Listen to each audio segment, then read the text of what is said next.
Baiklah, sekarang kita akan belajar investasi dan akuntansi nilai wajar. Ini kita ambil dari PPT-nya Pengantar Akuntansi Adaptasi Indonesia dari buku Warren, ya.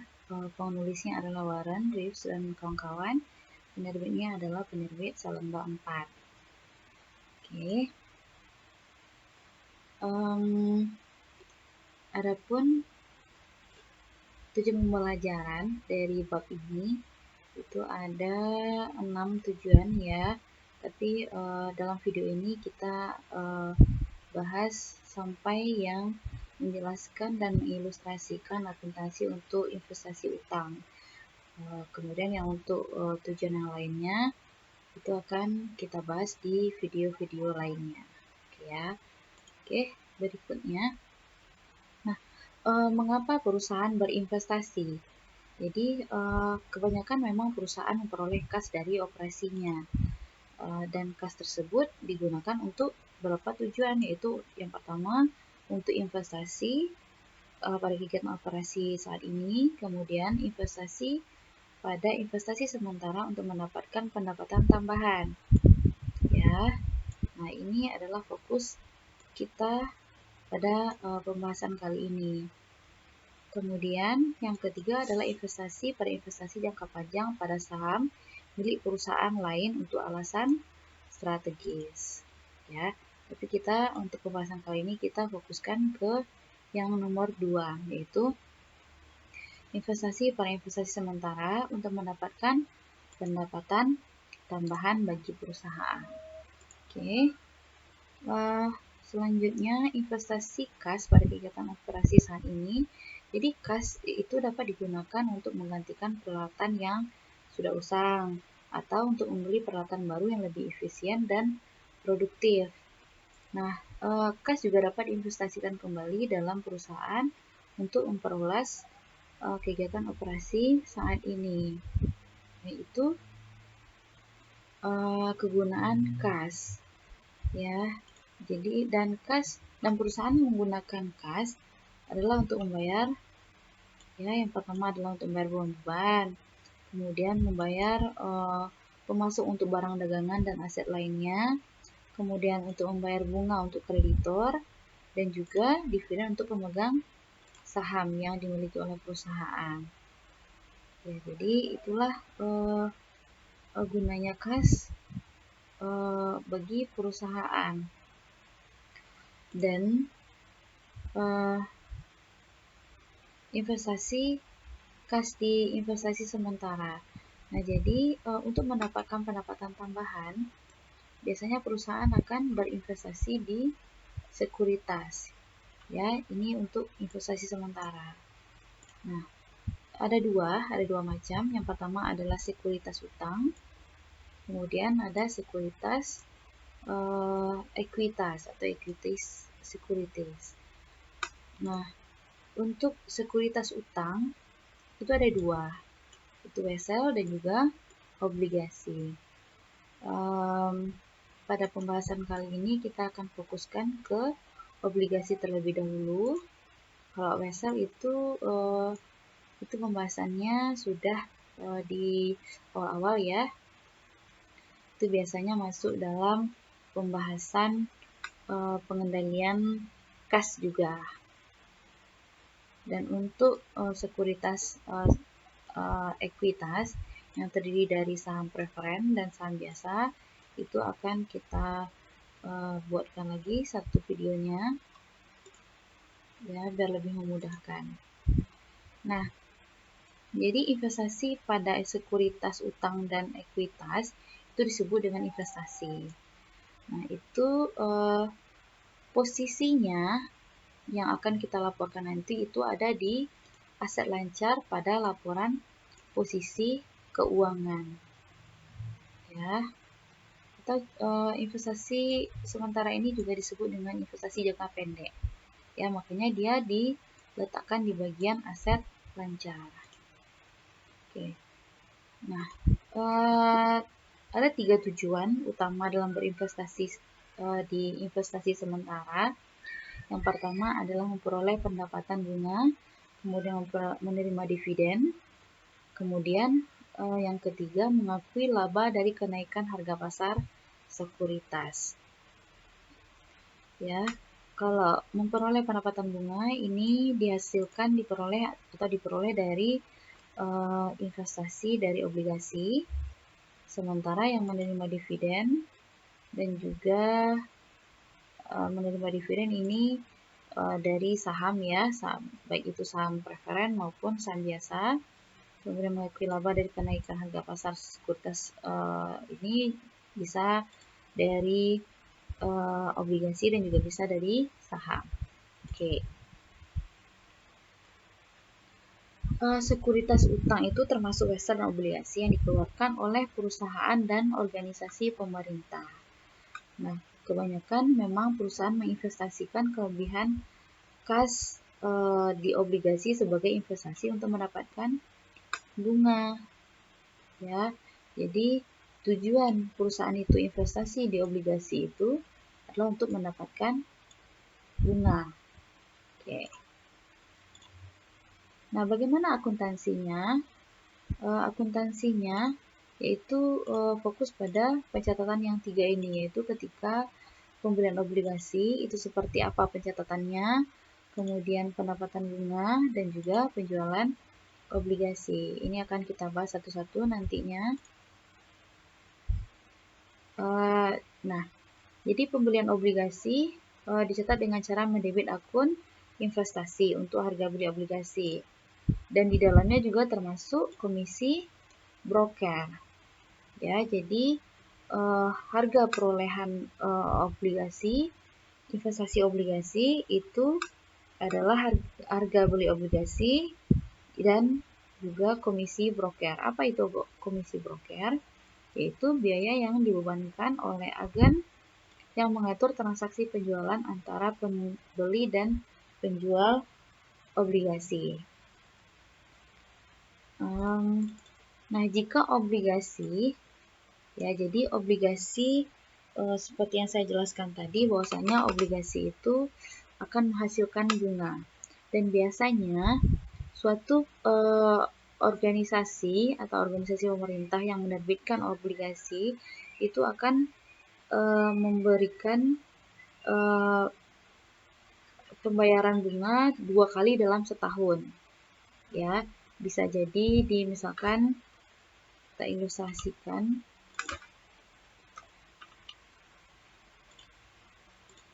Oke, misalkan ini adalah ilustrasi, kita hapus dulu.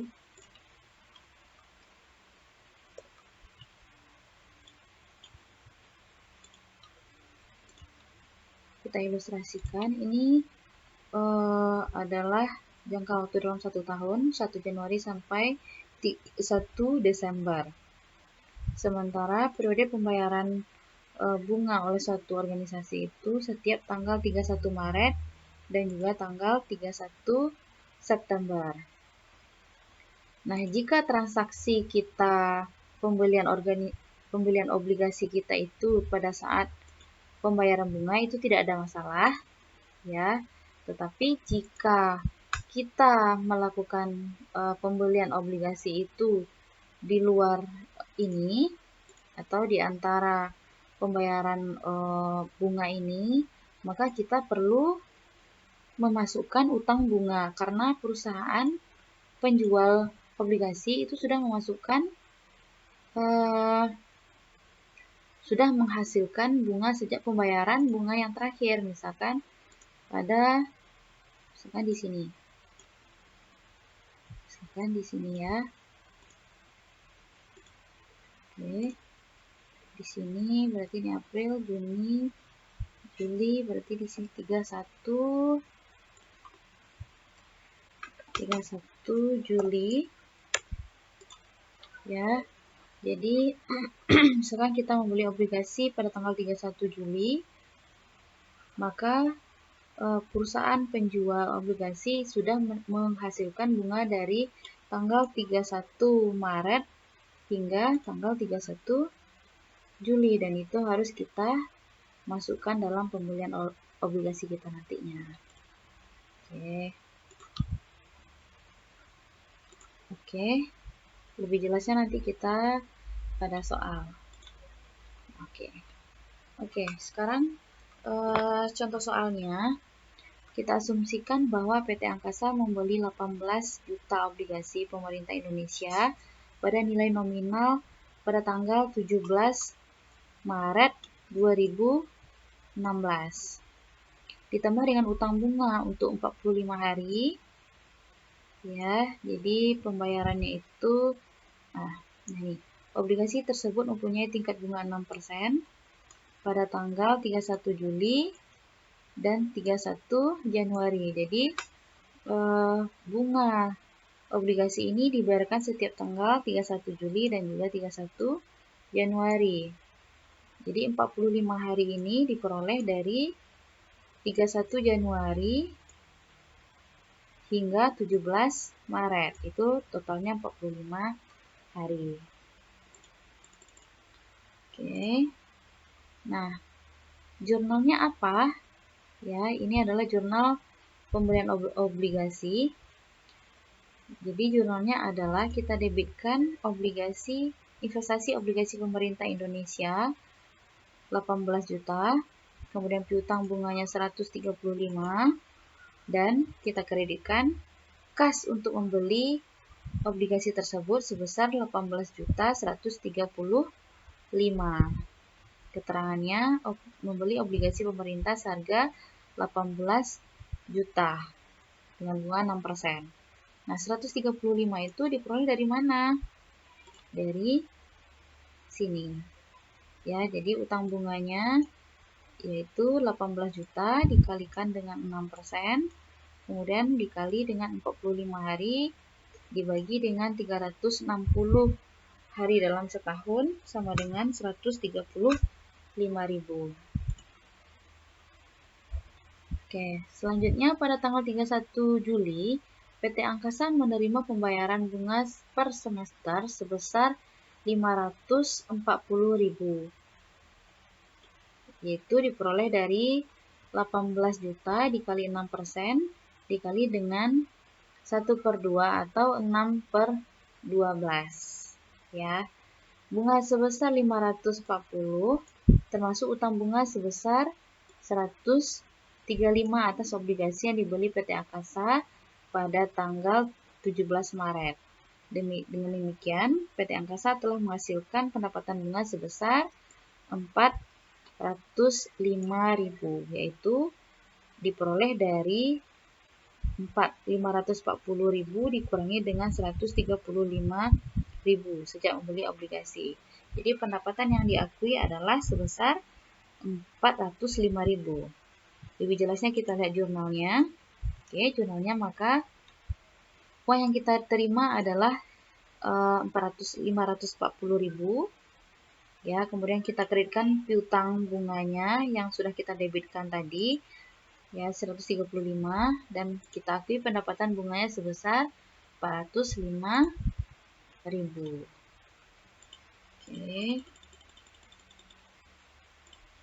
Oke. Jadi periode akuntansi PT Angkasa itu berakhir pada tanggal 31 Desember, sehingga kita perlu melakukan penyesuaian untuk pendapatan bunga, ya. Jadi kita membuat penyesuaian untuk utang bunga selama 5 bulan, yaitu 1 Agustus hingga 31 Desember. Hasilnya adalah 450.000 diperoleh dari 18 juta dikali dengan 6% dikali dengan 5 bulan per 12 bulan. Nah, jurnalnya adalah, maka kita debitkan piutang bunganya, ya, karena belum masa penerimaan bunga, karena masa penerimaan bunganya adalah tanggal 31 Desember, maka kita akru dulu ya. Maka kita debitkan piutang bunga dan kita akui pendapatan bunga sebesar 450.000. Oke. Nah, untuk tahun yang berakhir 31 Desember 2016, PT Angkasa akan melaporkan pendapatan bunga sebesar 855, diperoleh dari 405 transaksi kita pada tanggal 31 Juli tadi. Ya, transaksi kita pada tanggal 31 Juli tadi. Oke, ini. Ya, jadi pendapatan bunga kita 405. Kemudian kemudian 450 yang kita catat tadi pada tanggal 31 Desember ya. Nah, pendapatan ini akan kita masukkan di pendapatan lain-lain pada laporan laba rugi. Ya, jadi untuk tahun yang berakhir 31 Desember 2016, kita melaporkan pendapatan bunga sebesar 855.000. Nah, untuk penerimaan bunga per semester sebesar 540.000 pada tanggal 31 Januari, maka kita catat, yaitu kita catat penerimaan kasnya 540.000 dan pendapatan yang kita akui hanyalah sebesar 90.000 karena yang 450.000 telah kita akui, maka kita kreditkan piutang bunganya. Oke. Nah, ini adalah tampilan rentang waktu bunganya. Ya. Ini jadi tanggal penerimaan bunga itu adalah setiap tanggal 31 Januari, kemudian 31 Juli, dan 31 Januari 2017.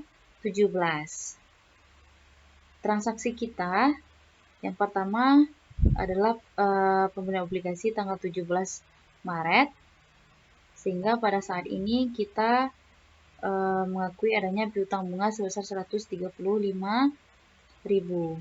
Kemudian pada tanggal penerimaan bunga 31 Juli, ya kita akui pendapatan sebesar 450.000 dengan menerima secara tunai bunganya sebesar 540.000. Dan pada akhir tahun kita melakukan penyesuaian, ya kita akru sebesar 450.000. Dan pada saat penerimaan bunganya kita mengakui pendapatan bunga sebesar 90.000 karena sudah kita akui pada akhir tahun 2016 dan kita terima bunganya sebesar 540.000 secara tunai. Oke. Selanjutnya adalah pencatatan ketika kita menjual obligasi. Nah, jadi secara normalnya penjualan investasi obligasi itu akan berakibat adanya laba atau rugi.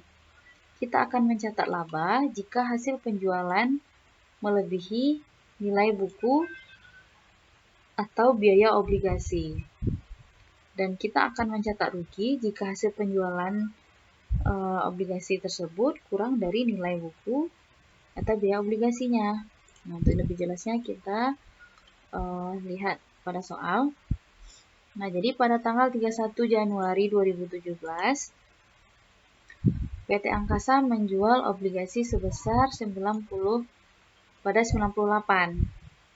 yaitu di mana harganya sama dengan 98% nilai nominalnya. Penjualan tersebut menghasilkan kerugian sebesar 360.000, ya, diperoleh dari perhitungan hasil penjualan sebesar 17.640.000 diperoleh dari 18 juta nilai obligasi kita dikali dengan 98%.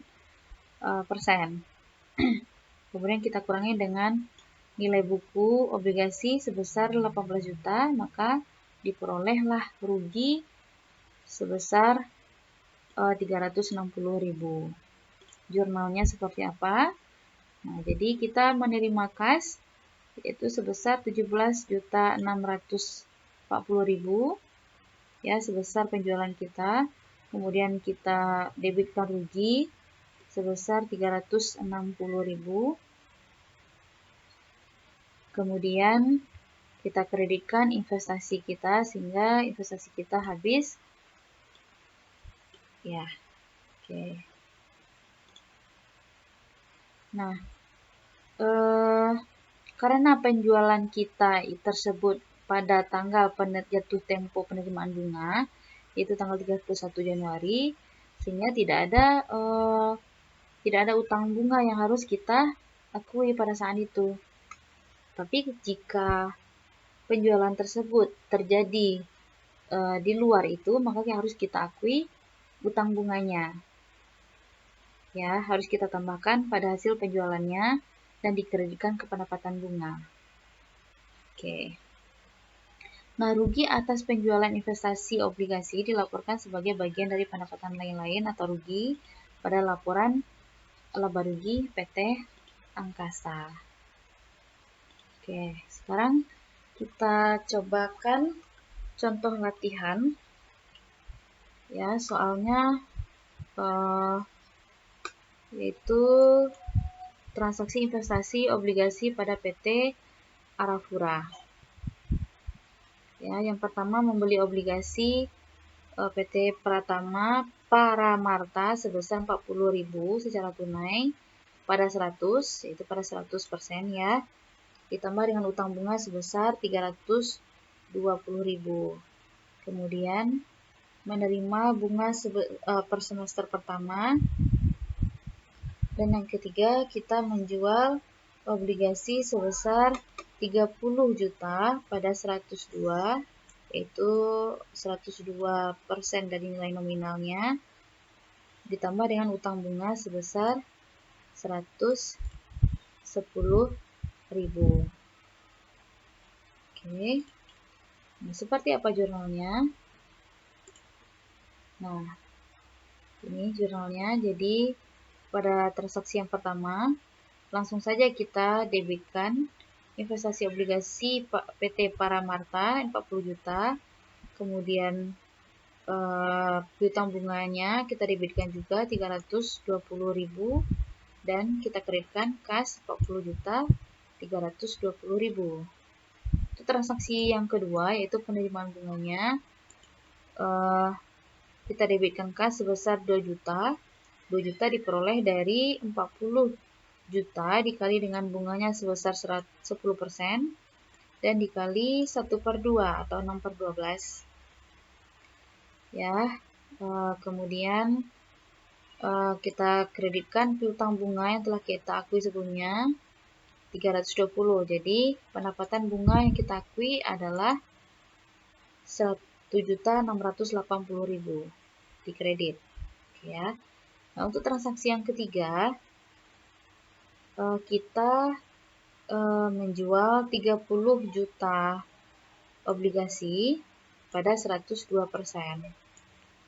Ya, jadi untuk menghitung pendapatan penerimaan kas kita, ya, jadi perhitungan seperti ini. Maka hasil penjualannya adalah 360.000 yang diperoleh dari hasil perkalian ini. 30 juta dikali 102%, ditambah dengan utang bunganya 110.000, maka total penjualannya adalah 30.710.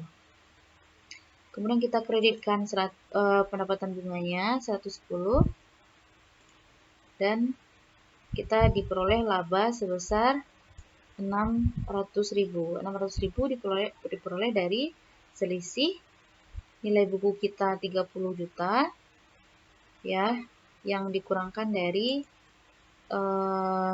kemudian dikurangkan dengan hasil penjualannya adalah 330 juta